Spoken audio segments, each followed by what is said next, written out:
going to unbox, actually unbag too, Korea, the Forgotten War from Multi-Man Publishing. Series design is Dean Essig and game designer is Rod Miller. This is also kind of from the gamers, and it is Operational Combat Series. This is my first game that I own.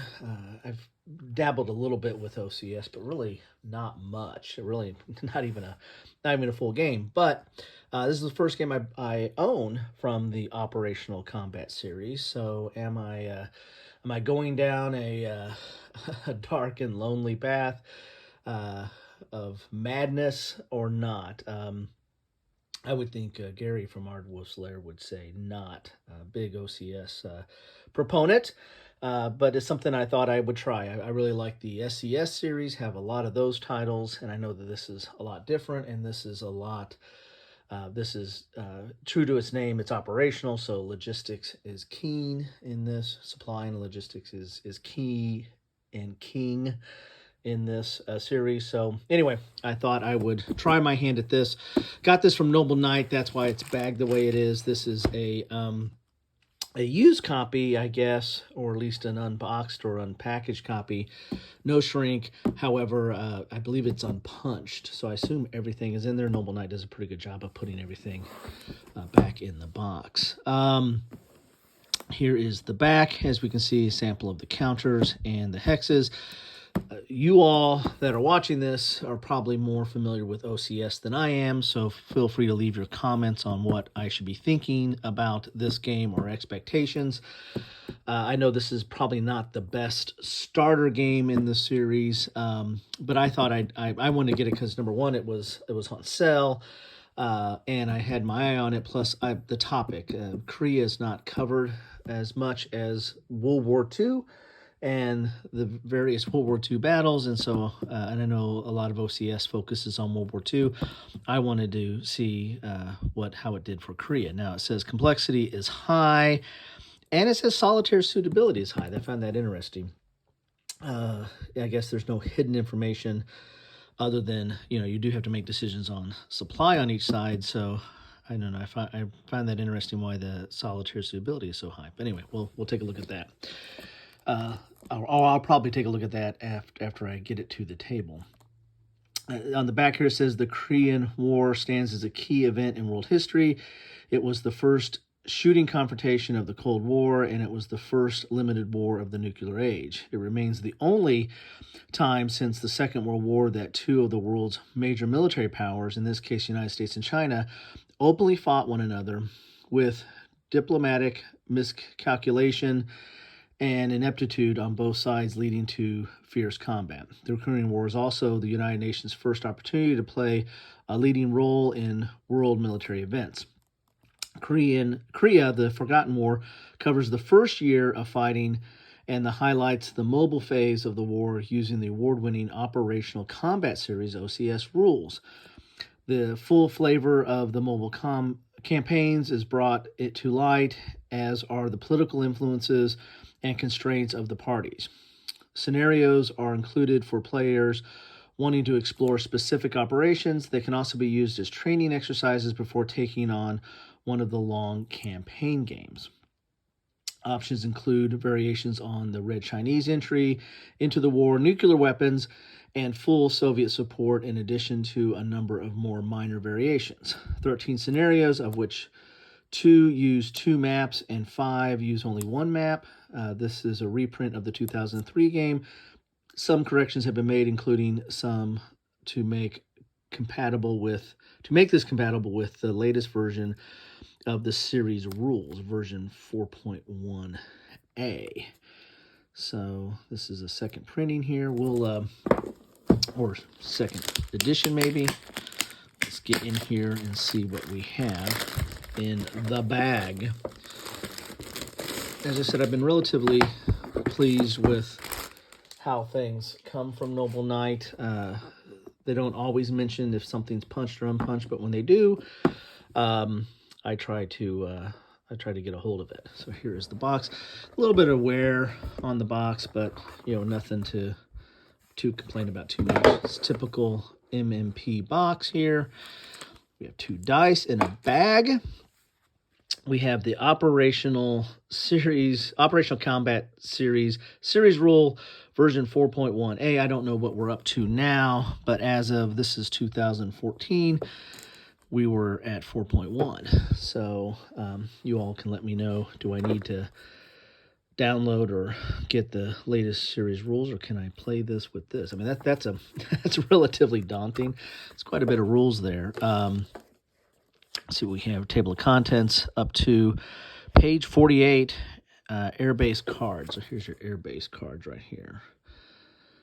So I guess I'll need to make a copy of that if I want to be able to use this rule book and not have counters sitting on it. Down here, yeah, it's 2014 up there as well. So this is typical multi-man publishing, all black and white. There is some imagery in here. You can lay out some of the counters. There's all the references on aircraft, ships, HQ, artillery. There's trucks. Again, supply and logistics is key to this game. And here's a basic combat unit showing its combat strength, its action rating, its movement allowance, and all the unit symbols and divisional affiliation and RE size. And it denotes that there might be some color on these as well to pay attention to. Here's your the OCS standard markers. And here is the sequence of play. So you got pre-turn phase, first player turn, which has aircraft refit, reinforcement phase, movement phase, supply phase, reaction phase, combat phase, exploitation phase, cleanup phase. Then the second player will rinse and repeat that, and then you have a turn in. So quite a bit of effort there. So it's triple column. It's done in the case format for the most part here. There are some design notes in here highlighted. And there are some examples in here as well. Again, everything's black and white. And again, I'm a virgin to OCS pretty much. So you let me know when I need to be focusing on this. I'll probably go back and watch some of everybody else's videos that touch base on this, especially Ardwolf's, before I dive into this head first. Maybe I should go feet first, right? Here's air power. Quite a few pages on that. Still into air power. Hedgehogs, weather, naval power, which we will have some of that in here. Amphibious landings, breakdowns, and then optional rules. So 38 pages of just getting the rules, and then we have some optional rules start on page 38. Again, the current version of these might change up a little bit. And then it talks about the changes. There's like 3 pages of index, and then there's changes from 4.0 there. So there we have it, and there's those holding boxes. Then we get the operational combat rules just for Korea. Look at that. And then that is 40 pages. Oh my goodness. This is back to the golden age of wargaming. Some charts here. I like that. Train effects, communist supply, UN shipping rail. So weather table, so got some charts here. That's nice. Let's see what the rules look like here for Korea. Again, same format, triple column, black and white, with some designer notes and some historical notes grayed out or highlighted. You got some UN special rules. I would imagine most of this is probably not rules, because I would imagine it's probably following the OCS relatively closely. This is probably going to get into scenarios. Yeah, so we have about 8 pages of new rules, a little bit more. Then we get into scenarios here, starting on page 9. And they said there were several scenarios. So most of these are 1 mappers, a couple are 2 mappers, and I imagine those 2 mappers are a little bit longer ones here. Chosen reservoir. That's it's one I'm interested in. Enter the dragon. Here comes Chinese. Chinese intervene. Ridgeway duels. Interesting here. So quite a few scenarios. So most of this is all the scenarios for is what you would expect in here. And here's Communist campaign arrival schedule. That might be for the campaign. Yeah, UN campaign arrival schedule. And there we have it. So quite a bit of rules there. These look great shape. I mean, for an open copy, it looks fine. A little note from MMP on this. And then what we have here, we have, this looks like a player aid of sort. And it has your terrain effects chart. So this is a chart here, a player aid. We got 2 of these. Some abbreviations and rebuild chart, amphibious landing, and then you got some of your combat charts, terrain effects, communist supply. I guess not combat charts, just charts. The ones we saw in the back of the book. So that's interesting. Here is a map. Then here is some player aids here. This is Operational Combat Series 4.1A charts and tables that outline a sequence. And now this is your combat chart. This is the good stuff. And this is color, or at least dual color here, or mono. At least it has some color. There's your barrage table. Here's your combat table. There's your combat sequence. So quite a bit there. And then attrition table, capture table, rail, shipping, supply levels, fuel supply, trace supply, miscellaneous. Awesome. Very good. Very nice. And I have 2 of those. They're not thick, but this is a little bit thicker paper than what you would normally find, but not player aid material. Some counter sheets in here. Let's pull those out. Let's see, what do we have here? These numbered. So this is counter sheet 1.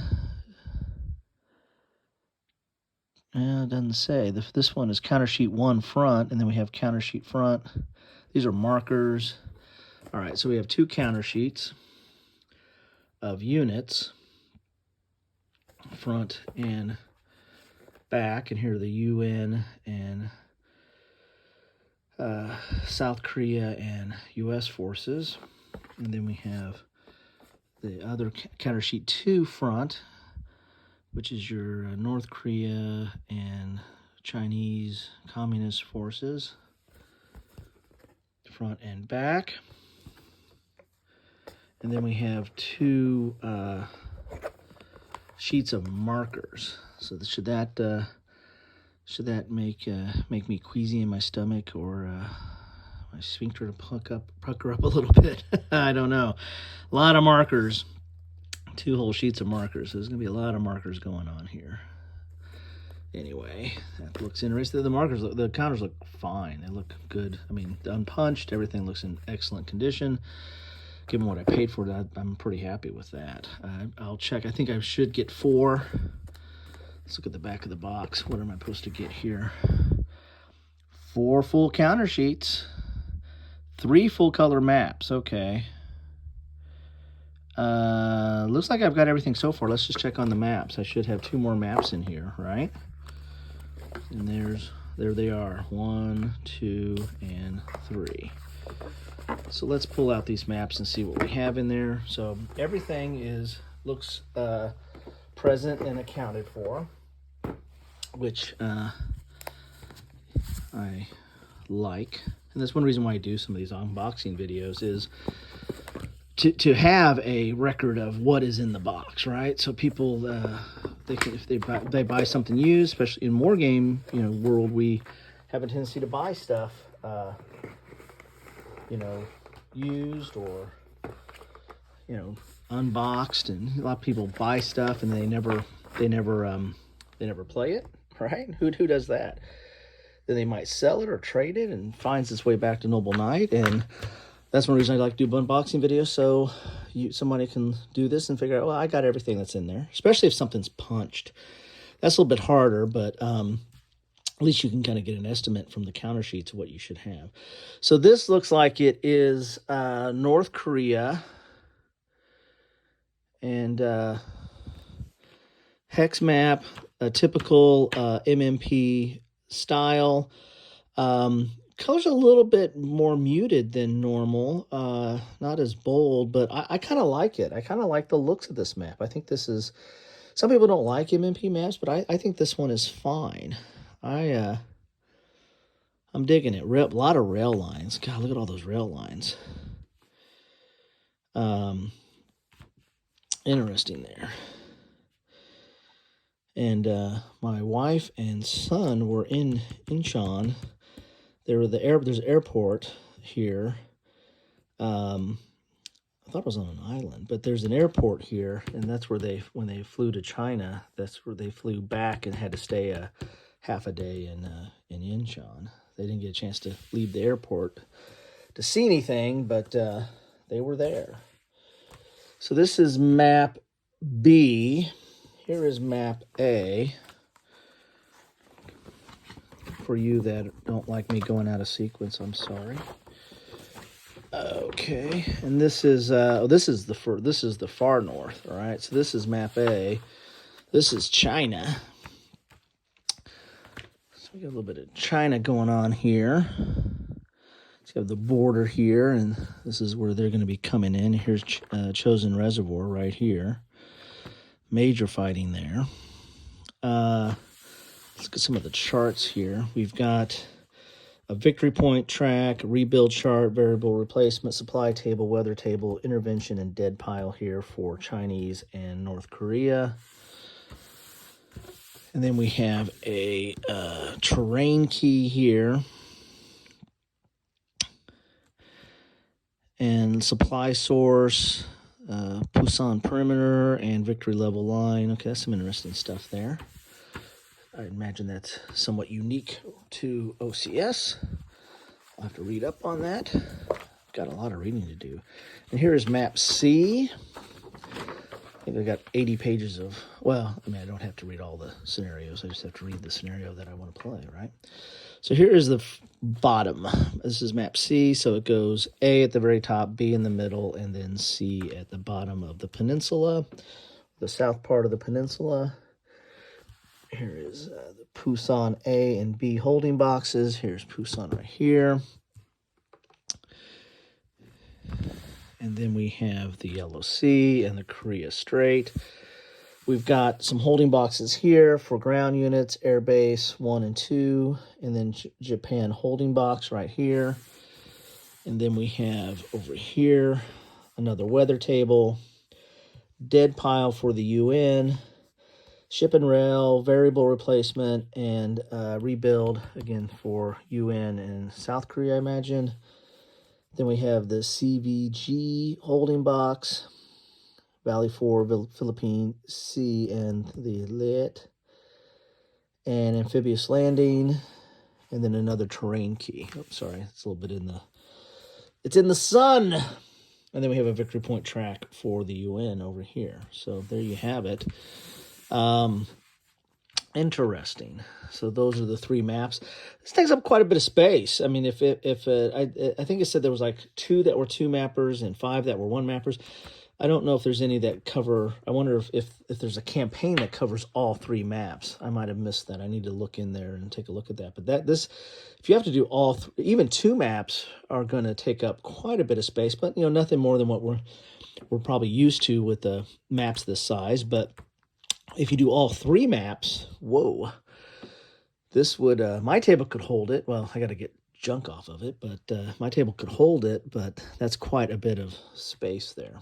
Anyway, so that is what you get in a box of The Forgotten War, Korea, The Forgotten War, from Multi-Man Publishing. I'm not sure what, this is at least the second printing, because it said they did an update on this from an earlier printing, but I'm happy with my purchase. I've been eyeing this for quite some time for it to kind of go on sale and find an unpunched version of it. And so I'm pleased as punched. I think I'm punched drunk. There we go. Let's look at this here. I am very pleased with my purchase and happy to have this. Any of you veterans of OCS, please let me know what I should be focusing on, or if there's good resources that I need to look at before I go down this path. Please let me know. I've this, I have to admit, this one kind of OCS scares me a little bit in that it's a lot more complexity than what I'm typically used to. But again, I don't think the complexity is unwarranted. The complexity, I think, a lot of it's going to come from the supply and how that interacts with combat. But I can handle it. But anyway, I'd love to know your thoughts on where I should be looking at for resources and the line. Anyway, that's what I have for you today on my channel, and looking forward to this. I think it looks good, and I'm excited. Anyway, I'm excited. I'm pleased. What more can I say? Anyway, thanks all for stopping by. Please drop some comments down below what you think about OCS, what you think about this game, or what you think someone who's just starting out in OCS should know, or where they should go to. Thanks all. Take care.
Thanks for watching.